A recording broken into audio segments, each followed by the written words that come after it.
Hi hello കൂട്ടുകാരെ, അസ്സലാമു അലൈക്കും. Welcome back to my channel. എന്തൊക്കെയുണ്ട് വിശേഷം? എല്ലാവർക്കും സുഖമാണ്. ഞാനിവിടെ സുഖമായിരിക്കുന്നു. അപ്പോൾ ഒത്തിരി നാളെയായാലും ഒരു വീഡിയോ കിട്ടിയിട്ട് ഇന്ന് നമുക്ക് എളുപ്പത്തിൽ ഉണ്ടാക്കാൻ പറ്റുന്ന ഒരു 10 മിനിറ്റിൽ കേട്ടോ 10 മിനിറ്റിൽ ഉണ്ടാക്കാൻ പറ്റുന്ന നല്ല അടിപൊളിയായിട്ടുള്ളൊരു വെജ് സ്റ്റൂവും ചപ്പാത്തിയും എങ്ങനെ ഉണ്ടാക്കുന്നതെന്ന് കണ്ടുനോക്കാം. അതിനു മുമ്പായിട്ട് എൻ്റെ ചാനൽ ആദ്യമായി കാണുന്നവരാണെങ്കിൽ പ്ലീസ് ഒന്ന് സബ്സ്ക്രൈബ് ചെയ്ത് സപ്പോർട്ട് ചെയ്ത് തൊട്ടടുത്ത് കാണുന്ന ബെല്ലൈക്കനും കൂടെ ക്ലിക്ക് ചെയ്യുക. അതിൽ ഓൾ എന്ന ഓപ്ഷനും കൂടെ എനേബിൾ ചെയ്യുക. അപ്പോൾ ഞാൻ പുതുതായി വീഡിയോസ് ഇടുമ്പോൾ നിങ്ങൾക്ക് നോട്ടിഫിക്കേഷൻ വരുന്നതായിരിക്കും. നമ്മളിൽ മിക്ക ആൾക്കാരും പെട്ടെന്ന് എങ്ങനെയാണ് ജോലി തീർക്കാൻ നോക്കാമല്ലേ, അതും ഫുഡിൻ്റെ കാര്യത്തിൽ എളുപ്പത്തിൽ എന്താണ് ഉണ്ടാക്കാൻ പറ്റുക അതാണ് നമ്മൾ ആദ്യം നോക്കുന്നത് അല്ലേ. അപ്പോൾ അതുപോലത്തെ ഒരു സിമ്പിളായിട്ടുള്ളൊരു പെട്ടെന്ന് ഉണ്ടാക്കാൻ പറ്റുന്ന ഒരു അടിപൊളി റെസിപ്പിയാണ് കേട്ടോ ഇന്നത്തെ റെസിപ്പി എന്ന് പറയുന്നത്. അതിനായിട്ട് ആദ്യം ഞാൻ എടുത്തിട്ടുള്ളത് സഫാലിൻ്റെ ഫ്രോസൺ മിക്സഡ് വെജിറ്റബിൾ ആണ്. ഇത് ഞാനിങ്ങനെ ഇടയ്ക്കൊക്കെ വാങ്ങിച്ച് ഫ്രീസറിൽ സൂക്ഷിക്കാറുണ്ട് കേട്ടോ. പെട്ടെന്ന് ഇത് നമുക്ക് രാവിലെ എണീക്കാൻ വൈകിയാൽ അല്ലെങ്കിൽ കുട്ടികൾക്ക് സ്കൂളിൽ വിടുമ്പോൾ നമുക്ക് ചില സമയത്ത് നമുക്ക് സമയം കിട്ടാറില്ല അല്ലേ. പച്ചക്കറി അരിയുമ്പോൾ ഇങ്ങനെ ഒരുപാട് നേരം പോകും, നമുക്ക് സമയം വേസ്റ്റ് ആവും. അപ്പോൾ ആ സമയത്തൊക്കെ ഇത് നമുക്ക് നല്ലപോലെ യൂസ് ചെയ്യാം കേട്ടോ. ഇതിപ്പോൾ അരിഞ്ഞിട്ട് നല്ല ഫ്രഷ് ആയിട്ടുള്ള വെജിറ്റബിൾസ് ആണ്. അപ്പോൾ നമുക്ക് ഇതുപോലെ സൂക്ഷിക്കുകയാണെങ്കിൽ നമുക്ക് പെട്ടെന്ന് ഉണ്ടാക്കിയെടുക്കാൻ പറ്റും. ഇനിയിപ്പോൾ അത് നമുക്കൊരു ബോളിലാക്കിയിട്ട് നമുക്ക് അതിൽ കുറച്ച് വെള്ളം ഒഴിച്ച് മാറ്റി വെക്കാം. എന്നിട്ട് അടുത്തതായിട്ട് നമുക്ക് തേങ്ങാപ്പാലാണ് വേണ്ടത്. കുറച്ച് തേങ്ങയും കുറച്ച് കാഷ്നട്ടും ഇട്ട് നമുക്ക് ആ തേങ്ങാപ്പാൽ 1-ാം പാലും 2-ാം പാലും എടുത്ത് മാറ്റി വെക്കാം കേട്ടോ. ഇനിയിപ്പോൾ അടുത്തതായിട്ട് ഞാൻ കടായി ചൂടാൻ വെച്ചിട്ടുണ്ട്. അതിലേക്ക് ഓയിൽ ഒഴിച്ച് കൊടുക്കുക. ഓയിൽ ചൂടായി വന്നപ്പോഴത്തേനും അതിലേക്ക് ചെറിയൊരു കഷ്ണം പട്ട, 2 ഗ്രാമ്പു, 2 ഏലക്ക, കുറച്ച് പെരിഞ്ജീരകം, 4 മുഴുവനായിട്ടുള്ള കുരുമുളക് ഇത്രയും ഇട്ടൊന്ന് പൊട്ടിച്ചെടുക്കാം. ഇത് പൊട്ടി വന്നതിന് ശേഷം നമുക്ക് അരിഞ്ഞു വെച്ചിരിക്കുന്ന സവാള ഇട്ട് കൊടുക്കാം. ഇനിയിപ്പോൾ ഈ സവാള നമുക്കൊന്ന് വാട്ടിയെടുക്കാം കേട്ടോ. സവാള ഒന്ന് വാടി വരുന്നവരെ നമുക്കൊന്ന് വഴറ്റി കൊടുക്കാം. നന്നായി വാടി വന്നോട്ടെ. നന്നായി മൂത്ത് വന്നതിന് ശേഷം നമുക്കിതിലേക്ക് ഇഞ്ചി വെളുത്തുള്ളി പേസ്റ്റും പച്ചമുളകും ചേർത്ത് കൊടുക്കാം കേട്ടോ. ഇതിപ്പോൾ നന്നായി വാടി വന്നിട്ടുണ്ട്. ഇനിയിപ്പോൾ ഇതിലേക്ക് നമുക്ക് 1 ടീസ്പൂണ് ജിഞ്ചർ ഗാർലിക് പേസ്റ്റ്, ഇഞ്ചി വെളുത്തുള്ളി പേസ്റ്റ് ചേർത്ത് കൊടുക്കാം. എന്നിട്ട് 5-6 പച്ചമുളക് നടുകെ കയറി ഇട്ട് കൊടുക്കാം. പച്ചമുളക് നിങ്ങളുടെ എരിവിനനുസരിച്ച് ചേർത്ത് കൊടുക്കാം കേട്ടോ. എരിവില്ലാത്ത പച്ചമുളകാണെങ്കിൽ 2 എണ്ണം കൂട്ടി കൊടുക്കാം കേട്ടോ. ഇനിയിപ്പോൾ ഇതിൻ്റെ പച്ച സ്മെല്ല് മാറുന്നവരെ നമുക്കൊന്ന് വഴറ്റി കൊടുക്കാം. അങ്ങനെ ഇതിൻ്റെ പച്ച സ്മെല്ലൊക്കെ മാറി വന്നിട്ടുണ്ട്. ഇനി നമുക്കിതിലേക്ക് കുറച്ച് ഗരം മസാല പൗഡറും കുറച്ച് പെപ്പർ പൗഡറും ചേർത്ത് കൊടുക്കാം. കുരുമുളക് പൊടി ചേർത്ത് കൊടുക്കാം കേട്ടോ. അപ്പം ഞാൻ ഗരം മസാല പൗഡർ എടുത്തിട്ടുള്ളത് എവറസ്റ്റിൻ്റെ ഗരം മസാല പൗഡറാണ്. നല്ല അടിപൊളി ഗരം മസാല പൗഡറാണ് കേട്ടോ എവറസ്റ്റിൻ്റെ. നമുക്ക് എന്താ പറയുക, വെജിറ്റബിൾസ് കറി വെക്കുമ്പോൾ എവറസ്റ്റ് മസാല പൗഡർ ചേർക്കുകയാണെങ്കിൽ നല്ലൊരു മണവും നല്ലൊരു ടേസ്റ്റുമാണ് കേട്ടോ എവറസ്റ്റിൻ്റെ ഗരം മസാല പൗഡറിന്. അങ്ങനെ അതിൻ്റെ പച്ച സ്മെല്ല് മാറുന്നവരെ ഒന്ന് വഴറ്റി കൊടുക്കുക. എന്നിട്ട് നമ്മൾ നേരത്തെ കഴുകി വൃത്തിയാക്കി വെച്ചിരിക്കുന്ന ഫ്രോസൺ വെജിറ്റബിൾ ചേർത്ത് കൊടുക്കാം. അപ്പോൾ ആ പൊടിൻ്റെ പച്ച സ്മെല്ല് മാറിയതിന് ശേഷം വെജിറ്റബിൾ ചേർത്ത് കൊടുക്കാൻ ശ്രദ്ധിക്കാം കേട്ടോ. അങ്ങനെ വെജിറ്റബിൾ ചേർത്ത് കൊടുത്തിട്ടുണ്ട്. ഇനിയിപ്പോൾ ഹൈ ഫ്ലെയിമിലിട്ട് ഇത് 2 മിനിറ്റോളം ഒന്ന് ഈ എണ്ണയിൽ കിടന്നൊന്ന് ഫ്രൈ ചെയ്ത് എടുക്കുക.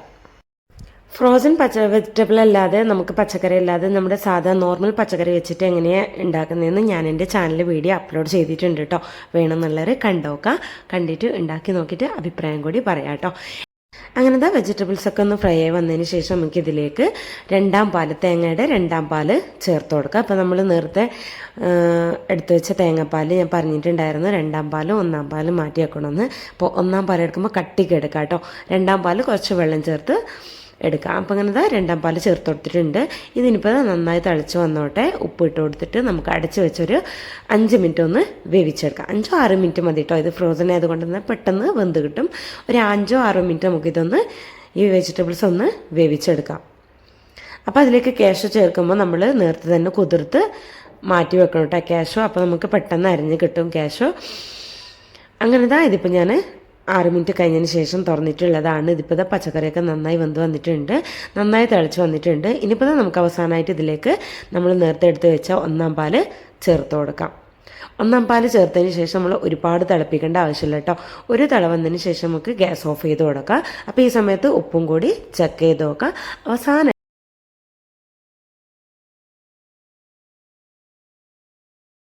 അവസാനമായിട്ട് കുറച്ച് കറിവേപ്പിലയും ചേർത്ത് കൊടുക്കുക. എന്നിട്ട് ഗ്യാസ് ഓഫ് ചെയ്ത് കൊടുക്കുക. അങ്ങനെ നമ്മുടെ അടിപൊളിയായിട്ടുള്ള വെജിറ്റബിൾ സ്റ്റൂ റെഡി ആയിട്ടുണ്ട്. അപ്പോൾ എല്ലാവരും തീർച്ചയായിട്ടും ട്രൈ ചെയ്ത് നോക്കാം.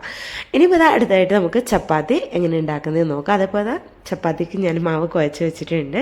ഇനിയിപ്പോൾ നമുക്കിതൊന്ന് പരത്തിയെടുക്കാം.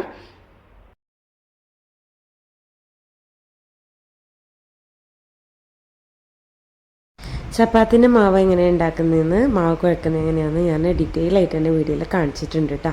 അപ്പോൾ വേണമെന്നുള്ളൊരു വീഡിയോ ചാനലിൽ കണ്ടു നോക്കുക. ഇനിയിപ്പോൾ ഇതാ ചൂടായ പാനിലോട്ട് പരത്തി വെച്ചിരിക്കുന്ന ചപ്പാത്തി നമുക്ക് ഇട്ട് കൊടുക്കാം. എന്നിട്ട് 1 സെക്കൻഡ് കഴിഞ്ഞതിന് ശേഷം നമുക്ക് തിരിച്ചിട്ട് കൊടുക്കാം. ചെറുതായൊരു കുമ്പള വരുമ്പോൾ നമുക്ക് തിരിച്ചിട്ട് കൊടുക്കാം. എന്നിട്ട് ഇതാ ഇതുപോലെ കുമ്പള വരുമ്പോൾ തിരിച്ചിട്ട് കൊടുത്തതിന് ശേഷം ഒരു ചെറിയൊരു ടവൽ വെച്ചിട്ട് നമുക്കൊന്ന് പതിയെ ഒന്ന് പ്രസ്സാക്കി കൊടുക്കാം. അപ്പോൾ അതാ കണ്ടില്ല, നല്ല അടിപൊളിയായിട്ടുള്ള ചപ്പാത്തി റെഡി ആയിട്ടുണ്ട്. ഇനിയിപ്പോൾ ഇത് നമുക്ക് വേറൊരു മെത്തേഡിലും കൂടി നമുക്ക് ഇത് ചെയ്തെടുക്കാം കേട്ടോ. ഇതേപോലെ തന്നെ നമുക്ക് പരത്തിയെടുത്തിട്ട് ഗ്യാസിൻ്റെ മുകളിലായിട്ട് നമുക്ക് ഇതുപോലെ ഒന്ന് വെച്ച് കൊടുത്താൽ മതി. അത് നന്നായി പൊങ്ങി കിട്ടും കേട്ടോ. അങ്ങനത്തെ നല്ല അടിപൊളി ചപ്പാത്തിയും റെഡി ആയിട്ടുണ്ട്. അപ്പോൾ ഇതുപോലെ തന്നെ നമുക്ക് ബാക്കിയുള്ള ചപ്പാത്തിയും കൂടി ചുട്ടെടുക്കാം. അപ്പോൾ ഇതിൻ്റെ ഡീറ്റെയിൽ വീഡിയോ ഞാൻ എൻ്റെ ചാനൽ അപ്ലോഡ് ചെയ്തിട്ടുണ്ട് കേട്ടോ. ഞാൻ വേറൊരു വീഡിയോ ആയിട്ട് ചപ്പാത്തിൻ്റെ വീഡിയോ സെപ്പറേറ്റ് ആയിട്ട് തന്നെ ചെയ്ത് കാണിച്ചു തരാം കേട്ടോ.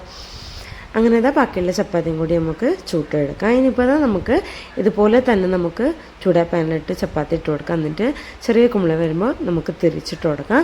എന്നിട്ട് ഇതുപോലെ പൊങ്ങി വരുന്നതിന് ശേഷം നമുക്ക് ഗ്യാസിൻ്റെ മുകളിലായിട്ട് ഇതുപോലെ വെച്ച് കൊടുത്താൽ പെട്ടെന്ന് നമുക്ക് ചപ്പാത്തി പൊങ്ങി കിട്ടും. അങ്ങനെ 2 മെത്തേഡിൽ കൂടി നമുക്ക് ചപ്പാത്തി ചുട്ടെടുക്കാൻ പറ്റും കേട്ടോ. എന്നിട്ട് ചൂടോടെ തന്നെ നമുക്ക് കാസറോളിൽ വെച്ച് അടച്ച് വെക്കാം.